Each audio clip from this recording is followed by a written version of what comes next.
Welcome back to the Peak Humans podcast. I have a very special guest today. His name is Scott Page.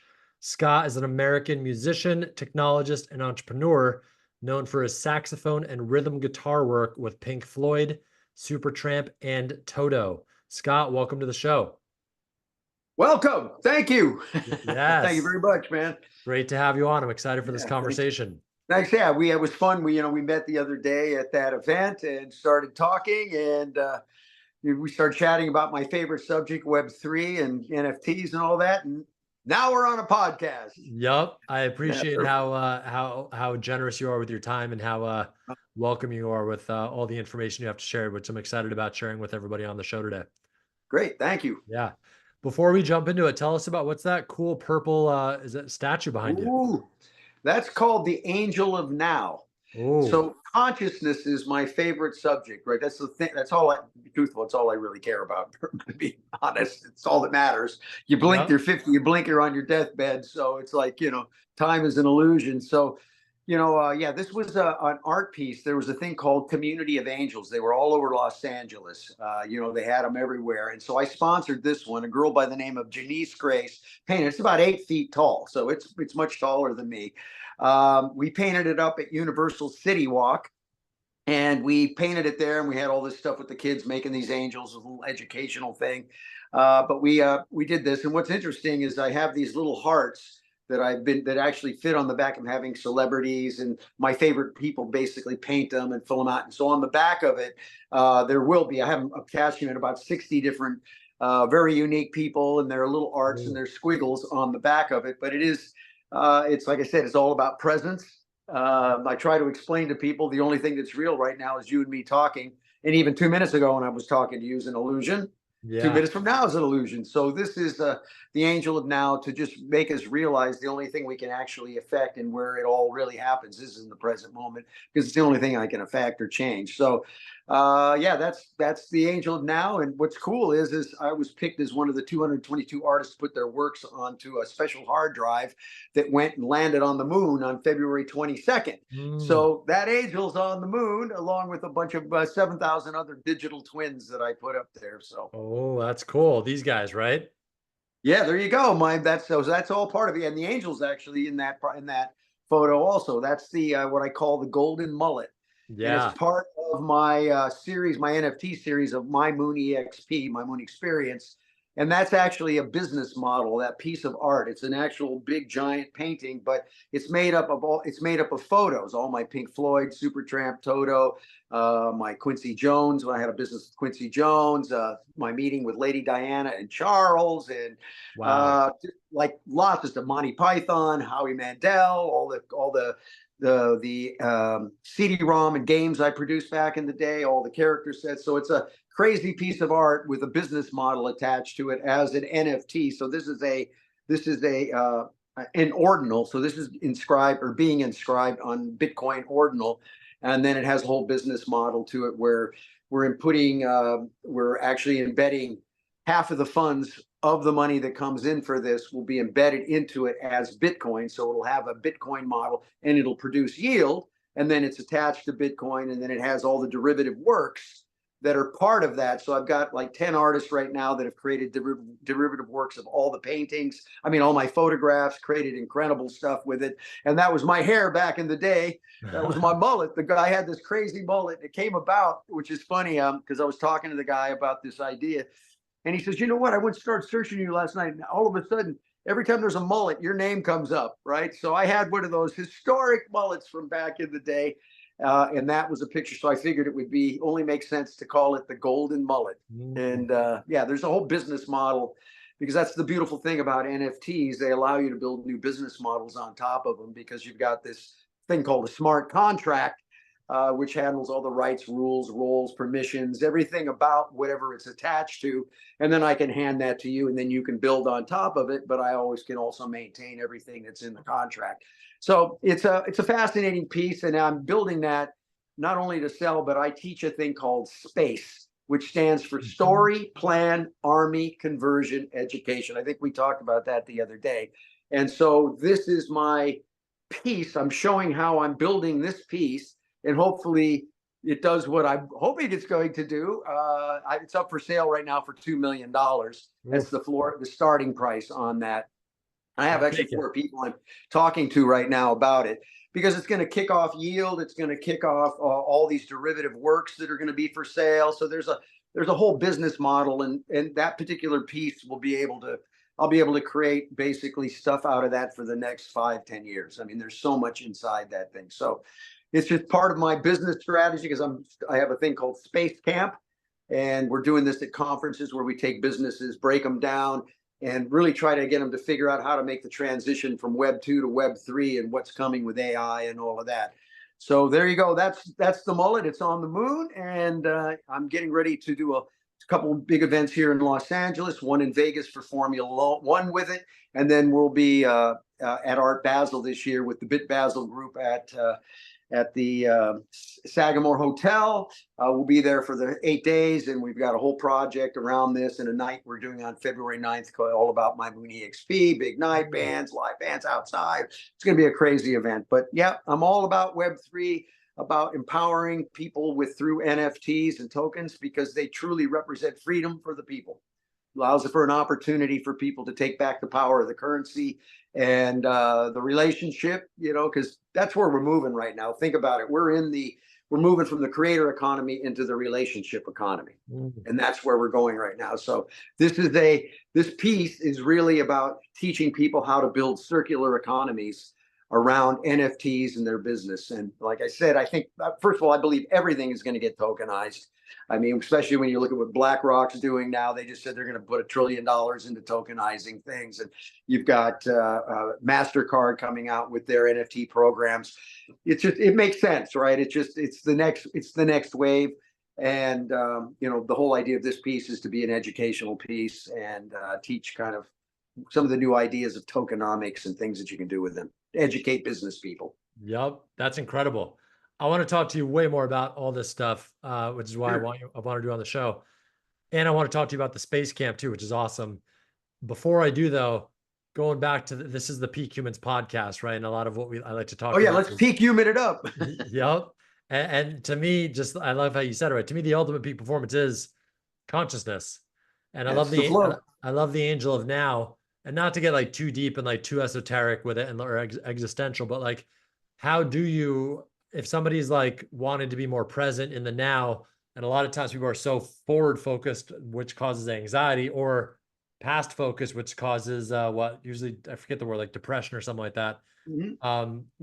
Any tips or insights on how people can be more present? Talking about my favorite subject, right? I've been on this journey for a while, and you know how these things are. You find things that you discover along the way through reading and through experiences. Like I said earlier, the only thing that's real is us talking right now. Yep. That's it, right? All our suffering comes, unless there's somebody, hurting you physically, or something comes from our identification with a thought, right? Because I could be sitting here right now suffering like crazy because I'm worrying about all this stuff. But the truth is, I'm sitting here with my coconut water talking to you. What problem do I have right now? I really don't have anything, right? But I could be suffering, right? Because our problem is time, the illusion of time, the past and the future, the present and the future, right? So the future causes the problems, the past fixes the problems.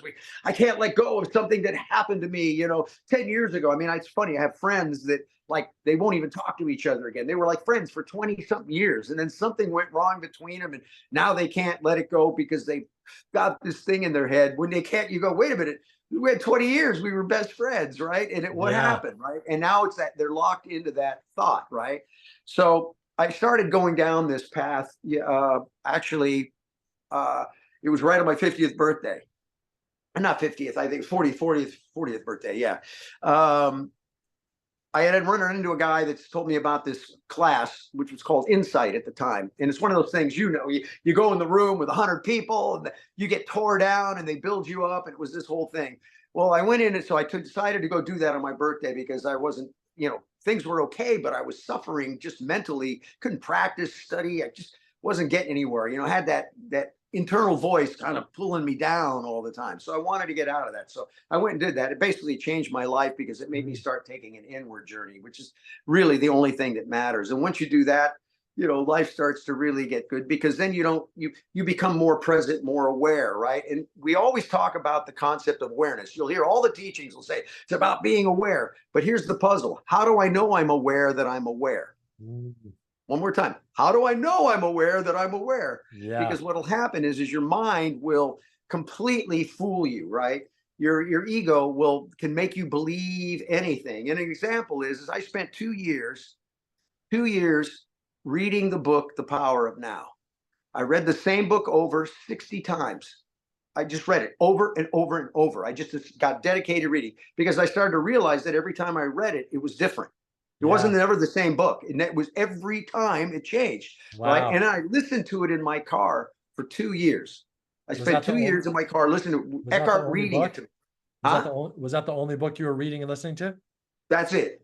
I just made a complete devotion to just focus on that and just take a really deep dive. I'm a real big believer about going deep in something. Yeah. Like I take one thing. It's the same with my music. It's like I would take 4 bars of a song and I would just play it with over and over and over again till I could make it sound like one person, right? Because what it does is it focuses your attention in a totally different way. You listen differently, you hear different. So I'm about going small, but go deep, right? Into that one thing, because what you'll learn as you go through it. So, I mean, that's been a big part for me. And metronomes with music is what did it for me. I started really studying the metronome and time and started really understanding how complex it is to go. And now how hard that is, because there's to really make it lock in, right? Like where it really locks in at a level that's just different. The more you do that, you realize the better your time gets. You're a better tennis player. You hit the ball better. Everything's around timing, right? The girls much better, all this stuff, right? Because the timing has everything, right? Oops, oh, crud.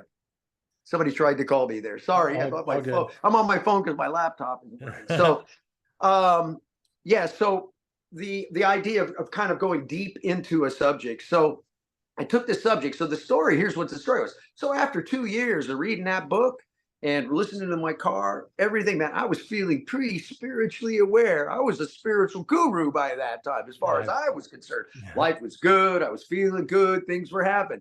April 9th at 10:12 in the morning, I wake up. April 9th, 2011, 10:12 in the morning, because I remember it clearly. I woke up and I went, time is an illusion. I blinked, and now I'm 40-something years later. It was like there was no sense of time or just, I was just blink and I'm here, right? And that was it. And that's when I realized time was an illusion. But here's where a couple epiphanies came. I realized at that moment that the voice that was inside me was exactly the same when I was 5 years old.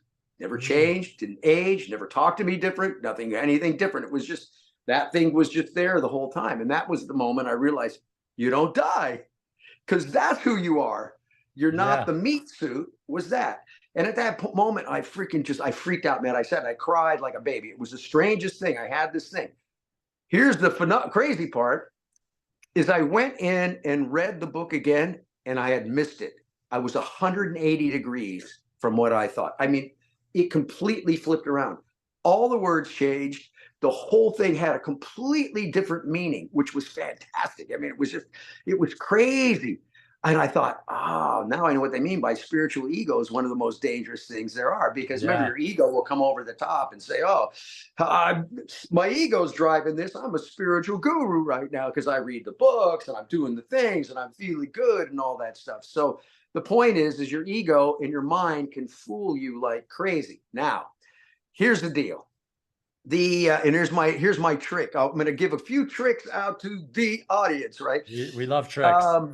So I started, I read in a book so I read one night in a book, it said, as often as you possibly can throughout your day, every time you can, remember this, you can be aware of this, stop yourself where you are, put all your attention where you are. Like right now, I'm sitting in this room. So I'm putting all my attention in this room, not trying to put any thought and anything else, just being in this room, almost seeing from behind me in wide view, because I can kind of imagine, put all my attention here, and then ask this question.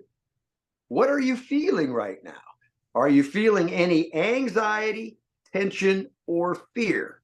Okay, I'm sitting in this room, coconut water at hand. How am I feeling? If I am, then I know if I'm feeling any anxiety or tension or fear, because the truth is I'm just sitting here right now with the water, I'm identified with a thought, not with reality. Yep. Reality is I'm sitting here. There's no problem. I have nothing, no problem. Now, that doesn't mean I might have things I've got to deal with. I got to pay my rent. I got to do all that stuff. But the point is every time you do that, you wake up a little bit. You wake up just a tiny bit, because you're kind of like, what am I feeling? Now you're analyzing yourself. And then the day comes, you go, who's watching? Who is this that's asking this question? Who's observing what I'm feeling right now? Is there two of me? Right? And so, oh, balloons, look at that. Happy birthday. It was like, woo. I love that, how that works sometimes. So that feeling of two of me. And then what happens is you start to separate yourself where you're turning into being the watcher and not the thinker. When you're walking around thinking, ding, ding, ding, ding, ding, because remember, what you put your attention on grows. So if your attention is on like, oh, I'm suffering, man, this is awful, this is worse, it's just like a giant vicious cycle. So this exercise starts to break you from that, so that you start to watch yourself. And as you start watching yourself more, you start seeing yourself get agitated. And you're like, oh, why am I getting agitated? Because somebody said something to me, which was just a word, which had nothing to do. I'm totally fine. But my mind made me go like, oh, what's going on, right? So the goal is to flip that, to get from being the thinker to the watcher of thoughts. Yeah. When you do that, everything changes from that point on, because you'll start to go through that process, right, of watching yourself. I could remember watching myself in meetings where I was trying to close deal, and I'm manipulating. I'm watching myself go through this, and I'm looking at myself. I'm going, I'm a nut. Why am I doing this? This is insane. Why should I be doing this? It's like crazy. And I just realized it was because I was identifying who I was with what was going on in my head, and not with the reality, right? So once you step back and you become more of the watcher, of life changes dramatically. And as you keep doing that more and more, you start to get other things start to happen. It's just like with meditation. All meditation is for one thing. All meditation is to get to a state of no mind. And so what is the state of no mind? Well, how do I know I reach it when I reach it? Those are the questions. It's how do I know I'm aware that I'm aware, right? So this whole idea of meditating became much more of a thing for me. So now the whole idea for me is to stop thought. Now it took me many years, almost 12, 14 years to figure out, oops, somebody's calling me there. Sorry. Yep. It took me almost about 12 years when I finally had that one moment. And I remember I was sitting there and I would meditate and I would stare at plants. I watch animals and stare at plants, just staring at that plant, just really trying to slow the thought process down and be there at that thing. And finally thought dropped. And I felt this incredible blissful rush came up my body. And then your mind goes, well, what is that? And then you're back into thought. Right. But I tasted it. Right. And all you have to do is taste it. It's just like if I told you about an orange, you never ate an orange. And I said, it's sweet. It's got some sour to it. It's citrusy. And you could just imagine, but until you taste it. Right. Yep. From that moment on, I went, aha, that's the holy grail, is getting to that place. So I worked on things. And the way I approach it now is I can shut thought off or on, because I know what it is now. I can go to complete state of no thought, right? Which is trippy. It's a trippy thing, right? I mean, it's trippy in that it's pure reality.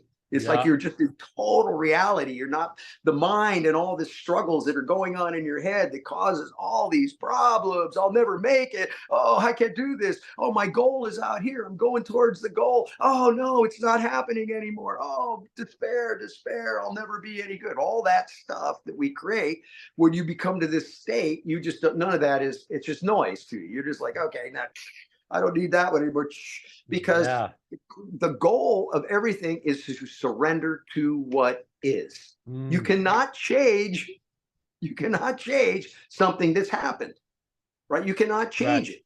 It's just really changing. So when things happen, it's all about me, but not about me from an ego, about me on how I react, right? So now what happens is, as you become more of this watcher, you start doing this. When you start reacting to things, you start catching yourself. And then it becomes a game, right? It becomes a game. Right. Oh, I just got smacked. And I go into game mode where it's like, oh, okay, I got smacked. Man, it could have been a lot worse. I could have been killed. This thing, I'm so thankful for this moment because it woke me up to realize how good things really were, and not get all dragged into the fact that I didn't get paid or something happened or my car got smashed or whatever, right? So the game becomes, and when everything happens, you start to look at it. An example for me was, I was just in, we played with my band Think X, we played Jazz Fest this year in New Orleans. So we get to Jazz Fest, I played the first gig that night, and then I went and played a second gig there, and I had like three more gigs lined up to play with these bands. I was so excited about being there to go jam with all these great bands and everything. I lose my phone that night. Oof. I lost my phone, right? I'm out on the road. You don't realize I had no phone numbers. I had no way for anybody to get me, because they said, hey, I'm going to text you tomorrow with the locations for the gigs. And if you know, at Jazz Fest, there's music all over the place. I have no idea where anything is, right? And I lost my phone and nobody could call me. I had no Uber. There was nothing. I was just completely, and at that moment, the first thing you go is like, oh, no, what am I going to do? And then you go, oh, wait a minute. Okay, surrender to what is. Okay, take that deep breath, look around. I'm okay, things are good, could be so much worse, right? And then I made it a practice, because I just walked around New Orleans by myself for 3 days. Wow. I didn't make any, I missed all the gigs. I just went and just said, there's nothing I can do. I'm just going to be out of the matrix for 3 days, right? And I just spent the time. And I got to tell you, by the time I got home and I ordered another phone, I didn't want to turn it on. Yeah. I didn't want to like have it anymore. I was like, it was so refreshing to look around and be connected to what was around me, that it was so profound in that sense. But the good news for me was, it didn't take me over. It didn't turn me into like, oh my God, what's going to happen? So as soon as it happened, I went into, phone's gone. Okay. There you go. I tried to find it. I went to Verizon. I saw if I could get, nobody could help me because I didn't have my Apple ID and I didn't have all the information. So I was nothing. Every time it would send a notice, it was sending to the phone the two-factor authentication to get in. So I was done. So I just went, cool. Thank you. Thank you for this, right? Accepted it as what is, and it was fantastic, right? And I'm still here. I still got my phone. I didn't lose anything. My business is all still run. Everything's there, right? But it's all this noise we create by being insane, by identify with thinking. So the first part is you have to identify with how to step out of thought and start to watch your thoughts, right? And learn what that is. And then as you go through it, how do you do that? It's that first thing was, okay, so when I was done, that exercise of stopping yourself through the day and every time asking where you are, because every time you do that, you wake up a little bit. Now, the crazy part is I tried to do it the first, after I read it, that next day, I said, I'm getting up, I'm going to do it all day. Next thing I know, that same next day, I'm in bed and I went, oh, I couldn't even ask that question once all day long because I'm in my email, I'm doing my tax, my business. I'm like, shuffling everything that's going around, right? And I couldn't ask the question. So I said, I'm going to do it tomorrow. The next day I did it maybe twice through the day, because I kind of reminded, and then I said no more. So I put stickers all over my house. Wow. I put them in so like when I get up in the morning at 9 a.m., when I go open up the door to get my cup of coffee, get my cup for my coffee, it says wake up. So I stop right there and I go through the exercise and I take a look at how I'm feeling, what's going on, and just realize again, the only thing's real is me standing in front of that coffee cup. Yeah. And that's the only thing I can change. Whatever I can reach or touch, that's it. That's all the reality that I have. And then once you start going through this and you finally get that flip, and then you kind of go, is there two of me thing? Because that's like, what? How does this working? Who's watching? What's going on here? Right. It's like when you say, I can't stand myself. I can't stand myself. I myself. Is that two? What is, it's like a crazy, that kind of stuff. So there's just so much damage that can be done by being identified with thinking. You being a peak performance coach, we're talking about the flow state and everything. Yep. So as a musician now, I realized that, another quick story is through the years, every night when I was playing clubs back in the day, I would tape myself on my little cassette machine and I'd throw it in the car and I'd listen to myself on my way home, right? Studying, analyzing how I played. Was I flat, sharp, or played stuff? Over a 7-year period of time of doing that virtually every night on the gigs, I remembered 4 or 5 times I played like I never played before. I listened to this, I'm going, is that me? Yeah. Where did that come from? And I played stuff that was just like, holy cow, it was so awesome. And I never understood what it was. But as I started realizing later, what had happened is I dropped thought.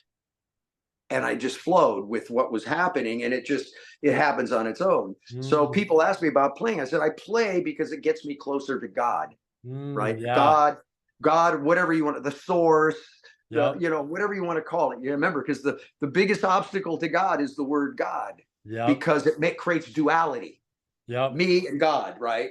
In reality, I'm a non-dualist. It's all God. I'm God, you're God. It's just the meat suit walking around with this crazy world we got going on right now, right?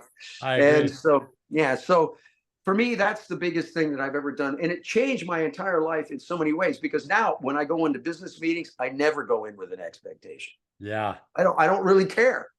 I just know that all that matters to me is the right. Am I having a good time right now? Am I feeling joyous? Am I happy right now?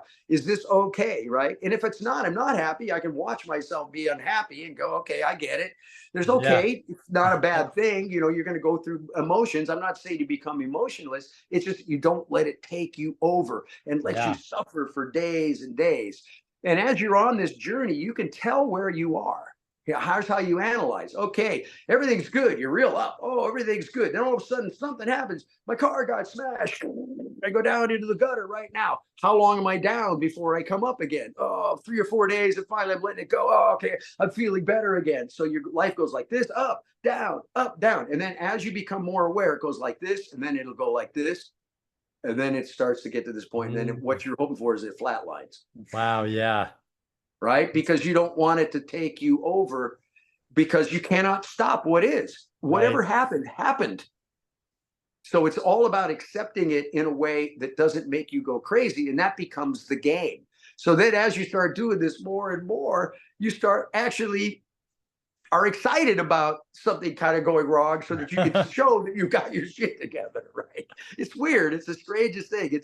It's like this game. So I play this game. I call it enlightenment, the ultimate game, right? It's like, what is enlightenment? What is that?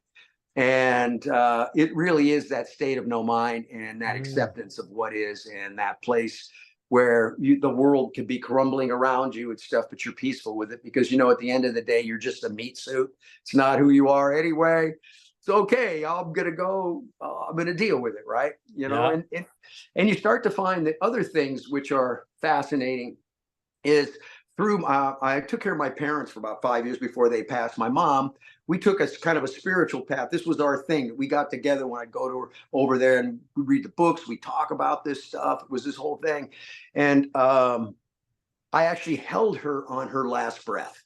Like I remember, and it was the most profound, incredible experience I ever had in my life. It was just, it was mind-boggling. It wasn't, I mean, obviously your mother passed, it's this thing, but it wasn't this despair. It was just like, it was the greatest gift I ever had. That's why I tell anybody, anytime you have the opportunity to sit with a dying person, that is the greatest gift you will ever get. The greatest gift. And people can't grasp that. It's like, oh, how could you stick that? How could you do that? It's just the worst. Oh, I've been alive. Because what happens is you realize as you go that, like you said, this is just you blink, you're 50, you blink, you're on your deathbed. It's just an illusion, and it's not really who you are. Mm. It's different, right? You're actually part of this overall source. That's kind of where I come from, right? So people say to me, do you believe in God? I say, no, I don't believe in God. I know God. Yeah. It's a totally different thing. Knowing is different than understanding, or saying I believe. I believe leaves it. I'm believing it, but maybe it's not true, or what it's not.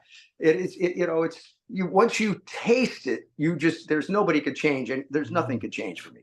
I, there, I know what it is now, right? And because of that, it's just made life so much more joyous and more playful in every aspect.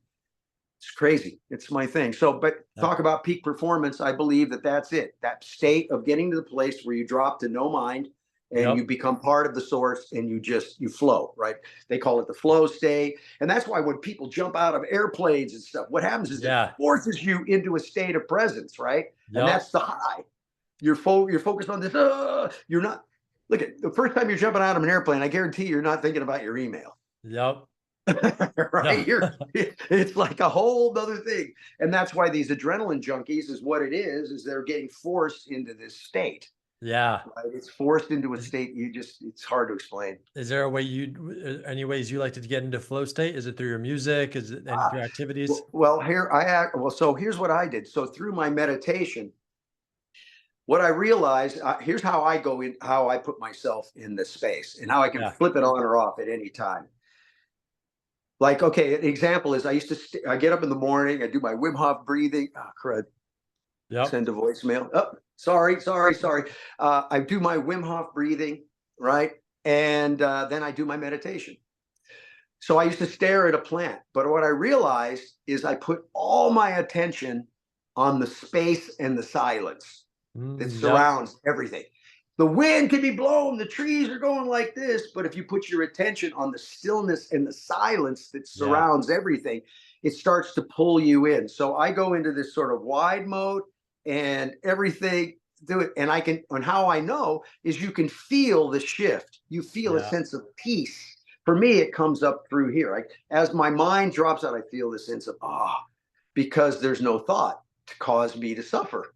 Yeah. I've only suffered because of the thought, because I'm just sitting here. Yep. Nothing's hurting me. I'm fine, like in reality, right? But again, it doesn't mean I don't have problems and bills to pay and all those other things. You're going to have to deal with those, and that's fine. It's just don't let them take you over where you suffer, and then you defeat yourself from solving the problem. Because I can tell you this, I've been doing all this stuff a long time. It always works out. Not necessarily the way I wanted it when I thought at the time, but now I look back, I would change a thing, because if that would have happened, then this wouldn't have happened. Yeah. Right? You start looking at that. Well, look what this happened. So it's all this stuff. And, Buddhism is a perfect example. They always talk about, the suffering comes when you put your attention on the goal. Oh, the goal. I got to have the goal. You're all happy in the goal. And then all of a sudden things shift and you start losing the goal. Oh, no, what's going to happen? Oh. Yeah. That's why it's all about the ride. So all I care about is the step that I'm taking. So every time I take a step, I'm constantly kind of aware, how am I doing right now? What's happening? What's going on, right? Every step. And it's funny because I've gotten to a point where it's like, the way I describe it is, every time I take a step, it's like the guy running on the cartoons on the bridge, where he's running on the bridge and the bridge is collapsing behind him, but he gets 1 foot on the bridge, and then he makes that when he makes the thing with the black foot. That to me is the past. That's how I view the past. It's always just going away. It's just done, because there's nothing I can do to it. I can't change it. I can't have anything to do with it, right? So it's a fascinating thing, but it's, again, there's no other journey that's more important than that inward one, and to really discover who you really are. Who am I? What am I? How does it work? And that's one of the age-old questions, right? But with devotion and complete, like I said, I eat, drink, sleep it like for a long time, just trying to really grasp what it was, until finally I had some of these breakthroughs from just being so into it. Again, 60 times in the book, reading the other thing for 2 years, and then when I had that epiphany at that moment, which basically changed my life at that moment, it was like the wildest thing that I've ever have happened to me, period. That's incredible. Yeah. So that's it. So you do Wim Hof breathing and you meditate in the morning. Yeah. Well, actually, there was 25 of us that get on in the morning. I've actually been not doing it lately as much as I have been, but we usually, there's 25 of us get on in the morning. We breathe together, and then I go off and do my meditation, and then I go to my day. Oh, cool. That's awesome. I love that. Yeah, it's good. It's great. I mean, Wim Hof is fantastic. Yeah, it's incredible. That you talk about energy and build you up. Doing that in the morning, pumping that oxygen through your body is like an incredible gift. Yep. Incredible gift. Wim Hof is incredible. And breath, most people, they breathe so shallow. They don't even breathe deep into their diaphragm and energize their body with the oxygen. It was funny being a saxophone player. I'm always taking big breaths. So when the team was doing this stuff, everybody else, I could hold my breath not hold my breath because you don't have any breath. You push it all out. But for me, for some reason, because I breathe so deeply with playing my horn, I could lose, 3.5 minutes. Because you exhaust all your air out. Yeah. There's no air, every bit of air out of your body. Then you sit there after you've done, kind of hyperventilating to get all that oxygen in your blood. But I could sit there and I could go 3 minutes, 3.5 minutes, like crazy, because obviously I think it has to do with that I breathe so much playing my instrument. For sure. I don't even know how saxophonists even make the thing make a freaking sound, but that's another story. Yeah. But let's touch briefly. I wanted to talk to you so much more about the space camp and NFTs and everything, but let's talk about that briefly a little bit. I know we have to jump on the conversation soon, but tell us you're passionate about tokenization, and also maybe let's go through that space process too, if you have. Sure. Yeah. I mean, I believe everything's going to get tokenized. This is the revolution right now. Web3 basically puts the power back in the hands of the people. It gives them it's freedom. The NFTs and all these blockchain stuff represents freedom. In the sense, for me, especially NFTs, because it changes the value proposition. Whatever you can be, physical things can be NFT, digital things can be NFT, but it's the smart contract that allows for a lot of things to happen. And the little robot network, the blockchain, handles all those rights, roles, permissions, and all the transactions and all of that kind of stuff. So it changes the game big time. Yep. So once I started to really realize the power of what the smart contract and tokenization was, I started looking into it heavily. And now I'm like, I remember it was like the first NFT. It was funny. I got called, somebody wanted to, because they knew I had all my collectibles from my Pink Floyd days and Supertramp. I've been collecting stuff for years. I have a garage full of stuff, right? And they hit me up and said, "Oh, dude, you got to NFT this stuff. You got to get this stuff out there, right?" So I started talking to some people about it, and I've been in the blockchain space, so I knew about it. I did a little bit about CryptoKitties and stuff, and I started seeing the phenomena starting to go on. And I finally said, "Wait a minute, I'm a tech guy. I built tech companies. I got tech engineers. I had friends in blockchain." I said, "Now I'm going to go do it myself." So I hooked up with another guy and some group, and we decided to go into the NFT space. And we connected up with Ruby Mazer, who is the Rolling Stones. He designed the Rolling Stones lips, the famous icon, right? And he was doing an art show of 12 pieces that he was putting together. And what it was is crazy ways to put the Rolling Stones lips on crazy pieces of art, because he had the rights to do specific things with that. So we said, "Dude, we got to NFT these things." So we did an NFT, and we sold one of his paintings as a phygital, which is physical and digital together, for $1.1 million. Wow. And it was a smiley face with the Rolling Stones lips on it. Right? And it was a painting, and it was this thing.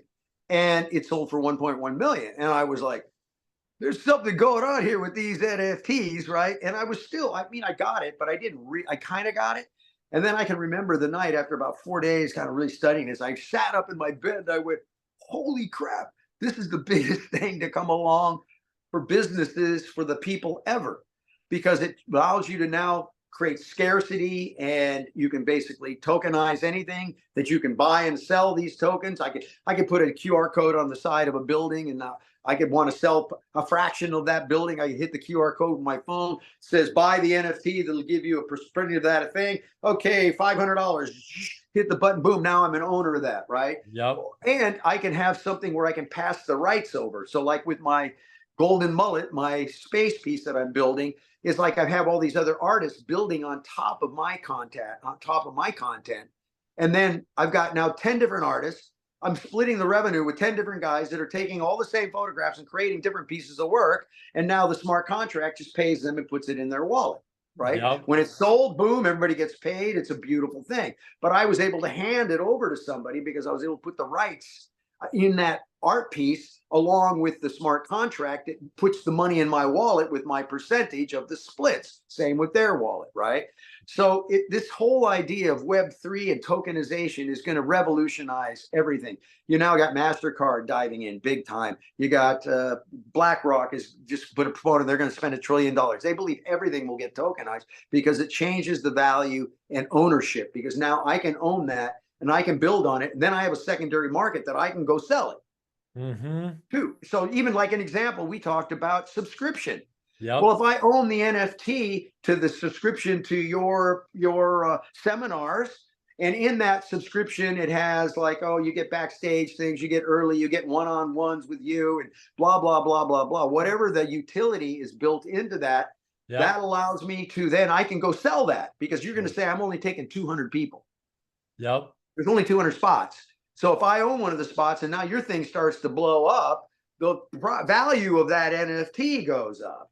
Yep. Right? Because of the value you're putting into that. So now I can say, geez, I bought it for $500. It's worth $3,000 now because there's a lot of people want into that program. I just sold it for $3,000. I paid $500. I just made $2,500 on being subscribed, being in your club. Yep. So I'm selling and trading that membership, and it goes to everything, every business. I don't care if you're in the, a hair salon business, a bar, sell equipment, whatever. Everything will be tokenized in some form or shape, because it allows for the contract to manage that, like I said, the rights, the roles, the permissions, and everything, and do all the payments and transactions. It's crazy cool. And if you think about what it means for third world countries, because now somebody in the third world country has the power to sell a digital asset. They may not have access to building something, but they can create something in a thing, or they can buy something that will go up in value and they can build on it. I mean, there's so many opportunities to spawn all these new business things. And so, again, when you were talking about Space Camp is all about teaching people that this game is about to shift. We're about to go, with AI coming on, man, the amount of jobs, the amount of stuff that's about to become obsolete so quickly, so fast, it's going to mean we're going to be forced into new business models. And I believe this is the holy grail, because it's not about building giant groups of people. It's not broadcasting. It's about going small. Now, it's all about going small, building like-minded. I always say, if you want to survive, you got to build a hive. Yep. The game, right? Hives are the model. And with 100 people, you can build a business and live off of that business. And I use this as an example. This girl, 19 years old, I went to an NFT meetup. She gets up to speak. She says, oh, I'm 19 years old. I've been photography now for about 4 years, 5 years. It's my favorite thing. I love it. I get up, I eat, drink, sleep photography. I'm going to be the greatest photographer in the world. That's my goal in life. I got into NFT, she says, 9 months ago. And now I pay my rent, my car payment, and I also carved off a small piece of the contract for my local community center, and I'd already given them 2.5 ETH, and that was the equivalent to $10,000 at the time. How many 19-year-old girls that are big photographers that nobody knows actually created a living off of her art form and was able to give $10,000 to their local community center? That's the power of this. This is like the most powerful thing that's come along, but most people don't have any idea how they work. So if anybody's out there, you want to learn, I suggest, I don't care if you have a business, you're a business owner, you're a coach, you're whatever, you want to understand this model, because this allows you to build your hive, your community, your thing, and build business models and put utility into those things so that the utility has value. Or create together, where you could create something with your, like we talked about, a book. I'm going to write a book on peak performance, but I'm going to get it all from my community. I'm going to get stuff from my community. Well, now I have a mechanism that everybody that gets included in the book now gets a piece of the money, right? You can carve off a piece, their wallet hooks up, and as the book sells, they just look in their wallet and holy crap, there's some money in here today. There's money in here today. It's like a residual thing. It's just like when we did our project, did an NFT project. We all liked each other. We said there was 4 of us, and we said, dude, let's go build this thing, right? So we went and spent 90 days to build up this thing, start building the community. The minute we dropped it, it sold out, because the thing about NFTs is you need to sell it. You pre-sell it before you even mint it. You have to get people to sign up that want it, be on the list, build the hype. And once you drop it, it's sold. So what happened was we dropped it. I went and looked in my wallet, and my wallet's full of money. Yeah.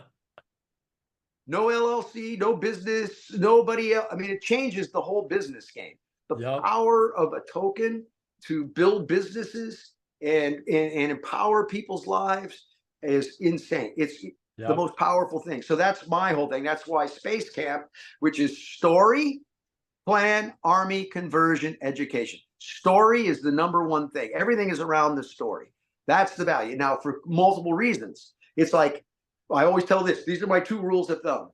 What you stand for is more important than what you sell. And classic never dies. And I actually learned that from a movie I watched on the Curse of Von Dutch, about the Von Dutch clothing line. And it was crazy. The marketing guy said that. He says, it's what you stand for is more important, right? And classic never dies. So things that are classic can always be in fun. So with the space model, you learn that you build the story. What is the story? Why do people care? What is it? And the reason you do that is because then you get the keywords, the phrases that I can growth hack against. So now I can go find my audience that fits what my story is, what I care about, right? Because remember, it's all about conversion, right? How do I find my audience? Because now we're at a time where we have access to data like we've never had before. We didn't have the data before. We now have access to the data. We can look at what's happening, what's working, what's not working. You can test, A/B test. There's all types of things that you can start to do. So the story, once that story is in place, then it's about the plan. The plan, out of the story, the plan will come. And inside that plan, I use the lean startup principles. It's all about lean startup to me, and a tool called the Lean Canvas. You can go get the Lean Canvas. I think it's leanstack.com or .org. I can't remember. Leanstack.com or .org. And the Lean Canvas is a 1-page business plan. And it's used all over. Oops, somebody's trying to call me there. It's used all over Silicon Valley. It's the 1-page business plan called the Lean Canvas. And there's just 9 questions on this canvas.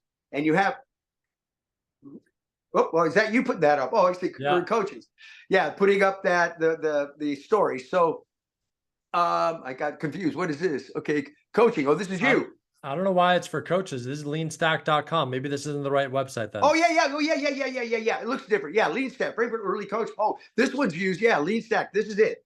This will do it. They can use it for coaches. You can use it for any business, for anything. Yeah, sorry. I thought it was your thing. I didn't realize what was coming up. I haven't seen this front page. But anyway, that story, then the plan. So I use that, and I put everybody through it when I consult with a company, CEO. We go through the process, because those 9 questions, who's your early adopters? Where's your revenue coming from? Your unique value proposition, all these things that you got to do. And on that Lean Stack, when you start, you'll sign up. You can go in. It's free. And you can build it. It's an interactive 9 little chart that you can answer those questions. And the goal of it the first time is you answer it in 20 minutes. And what you can't answer, you just wait. And then you keep drilling and drilling, because the power of that is it doesn't only tell you what you're going to do, it tells you what you're not going to do. Because this is the whole idea. Whole lean principle is what's the smallest thing, the most powerful, smallest thing that I can do that's going to give me the biggest bang for my buck that I can execute on. Not boil the ocean. Oh, I can do this. No, I'm going to go do this one thing. And once you figure that out and you test and validate, everything must be tested and validated. Once you test and validate, and there's ways to do that. Like I used to go to Starbucks with my drawings for the interfaces for my projects, and I buy somebody a cup of coffee. And the lean will teach you how to ask questions, right? And you ask these questions and you get questions. And I get feedback on what was happening until I got it where I got it down. I said, I got a great product market fit right now. Then I pour my gas on. I put money into it after I've gone through that process, right? Because I don't know how much money I have. And the goal of lean startup is not to run out of resources and to fail fast. If you're going to fail quickly so you can pivot really fast, so you're not burning your time and all of that, and it focuses you on it. So I go lean canvas, lean startup. That's the plan part. And that also goes along with a media calendar. So I always build a media calendar around my business. That's another piece of it. And then the A stands for Army. And what I mean by that, who are your influencers? Who Scott, are the people that are... I want to give you a heads up, Scott. It's 3 minutes to 4 right now. Okay, well, 3 minutes and I'll jump off and we'll go from there. Cool. Real quick. We want you to keep talking as much as you want. I'll just finish. I just want to get through space because I don't want to leave you hanging, right? Yeah, let's do it. So the A is for like I said, the Army. And I mean by that is your super fans, the people that really care, your early adopters, the people around you that can be influencers. Because my model is influence influencers first. Yep. People that go build businesses, I don't do it that way. I always just identify the influencers. I try to determine what's in it for them, with them, because it's always about what's in it for me. And if I have a story or something of value that they can wrap their hand up, and they'll say, yeah, Scott, I love this idea. Great. Then they become the ones that start talking about you. You don't want to be talking about, you want to get those influencers first. And then from the influence, then at the A, then it goes to the C, which is for conversion. And this is where I tell people, learn about conversion funnels. They're very well defined now. We know how conversion funnels work. Funnels are critical to finding people and bringing them into your process, and then building trust and all of that and bringing. So you want to learn the conversion, because if you're not converting, it's a hobby. Yeah. Is this a business or is this a hobby? I always ask that with artists, especially musicians. Is this a business or a hobby?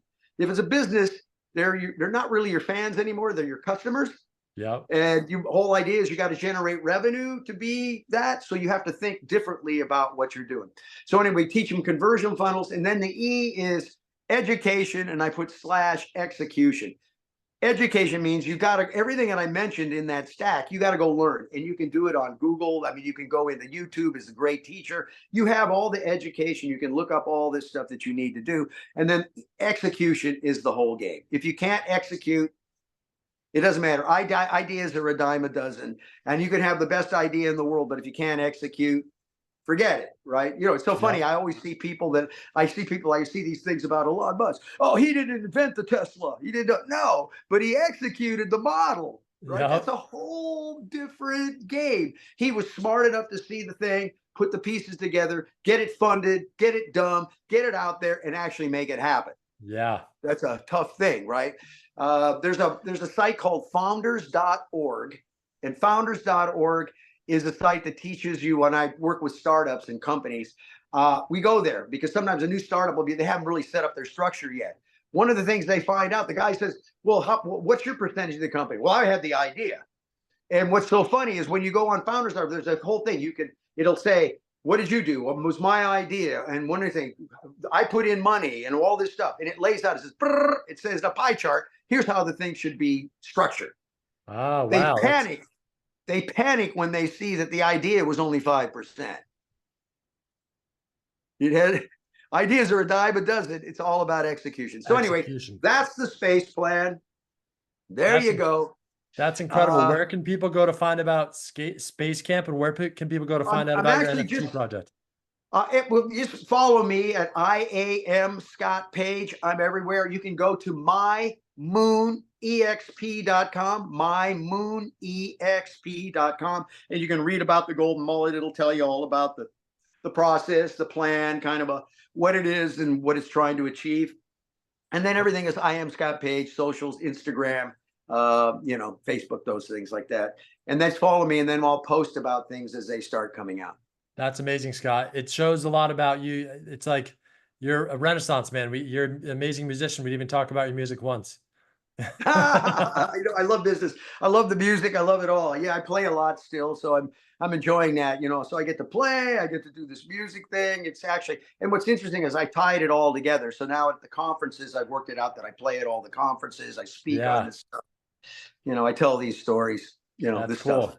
And I know your dad was a serial entrepreneur like yourself, so I'm sure he's Big time, my dad. That's why I got it. We had boat businesses, lighting businesses, candy business. We had 26 donut shops at one time. yeah, He was also one of the co-inventors of the wah-wah pedal, the famous amazing. guitar pedal, right? That's so cool. So I've been around that all my life.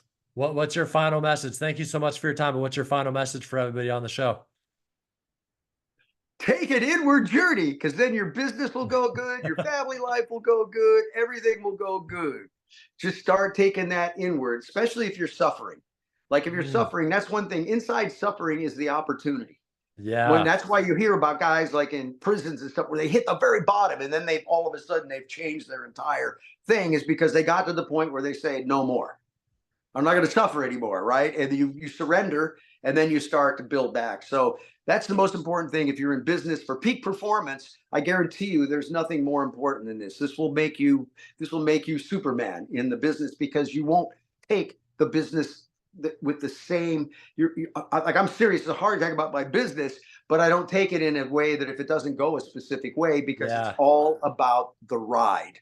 Mm, It's boom. all about the Yep. ride, because you'll get to the end and you're 50 years old. And I said, I did all that to get to this, but I missed the ride because I was too worried about getting here. And now I got here and I'm 80 years old. And then what? What? No, it's all about the ride. That's Amazing. my motto. So Let's end with anyway, there that. you go. That's it. Thank you, Scott.